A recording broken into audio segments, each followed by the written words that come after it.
নমস্কার জানাই সকলকে। আমাদের 2 দিনের প্রোগ্রাম আজকে এখানে সমাপ্ত হলো। আমার সাথে রয়েছে একটা ছোট ভাই।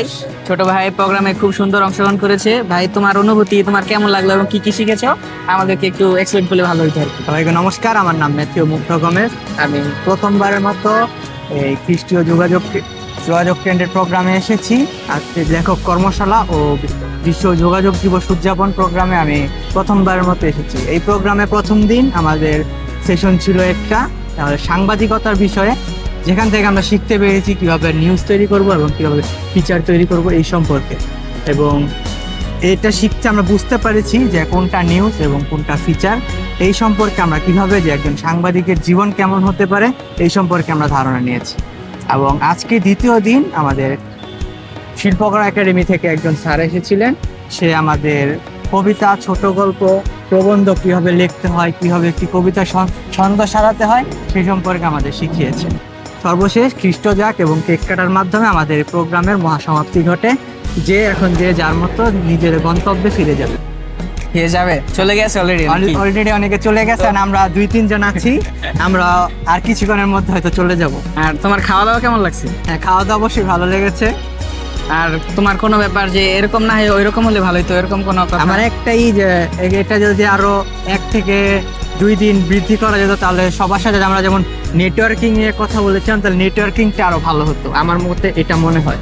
আর পার্টিসিপেন্ট তোমার কি মনে হয় যে যতগুলো ছিল ততগুলো এনাফ নাকি একটু বেশি হলে ভালো হতো? পার্টিসিপেন্ট যতগুলো ছিল আমার মতে ততগুলো এনাফ, কারণ এত পার্টিসিপেন্ট হলে আমাদের মনোযোগটা হয়তো বসতো না আর সবার সাথে নেটওয়ার্কিংও হতো না। তো তোমার এই রমনা এলাকায় সেখানকার পরিবেশটা কেমন লাগছে? এখানকার পরিবেশ, রমনার পরিবেশ বরাবরই ভালো। বিশেষভাবে যে এর আগে অনেকবার আসা হয়েছে, এখন এসে আবার যতবারই আসে ততবারই ভালো লাগে। আজকে অনেক ভালো লাগছে। তো তুমি এখানে সে নতুন কয়টা বান্ধবী পেয়েছো? এখন এরকম কোনো নতুন বান্ধবী পাওয়া হয় না। তো তুমি সারাদিন কাদের সাথে ছিলে এবং কি কি তুমি তাদের কাছ থেকে কি শিখেছো? সারাদিন এই যে তোমার সাথে ছিলাম, রাঙ্গামাটির এক কৃতি সন্তান আমাদের এসপি ব্রো, তার সাথে সারাদিন থাকা হয়েছে। এবং ধন্যবাদ জানাই যারা এই অনুষ্ঠানটা আয়োজন করেছে, এবং ওনাকেও ধন্যবাদ জানাই যিনি আমাদেরকে ভিডিওটা করে দিচ্ছে, আমাদের প্রাণপ্রিয় বড় ভাই পার্থদা। তো পার্থদাকে আমরা অনেকদিন পরে পেয়েছি। আমরা একটু পার্থদার সাথে একটু কথা বলার চেষ্টা করব যে আমরা যে নবীন ভাইরা রয়েছি, যুবক ভাই, আমাদের জন্য যদি পার্থদার কোনো লাইন মানে থেকে থাকে, আমাদেরকে পার্থদা একটু দিক নির্দেশনা দিবে। তো আমরা একটু পার্থদার কাছে চলে যাই। আমরা সবাই দেখতে পাচ্ছি আমাদের সামনে একটি বড় ভাই আছে, পার্থদা। তো পার্থদাকে বলি যে আমাদের বর্তমান যুব সমাজ কেমন দেখতে ভালো হয় সে সম্পর্কে যদি কিছু বলতেন। আচ্ছা, বিষয়টা হচ্ছে যে আমি আমার দিক থেকে মনে করি যে সবকিছুর পরেও আমরা খ্রিস্টীয় এবং মূল্যবোধ বিষয় নিয়ে কাজ করি। তো এর বাইরে যদি আমরা নিজেদেরকে আরো স্পিরিচুয়ালি গ্রোথ করতে পারি, তাহলে দেখা যায় যে অন্য সব দিক থেকে আমাদের লাইফের প্রতি একটা এনহ্যান্সমেন্ট যেটা পবিত্রতার প্রভাবে হয়, সেটা হওয়াটা সম্ভব।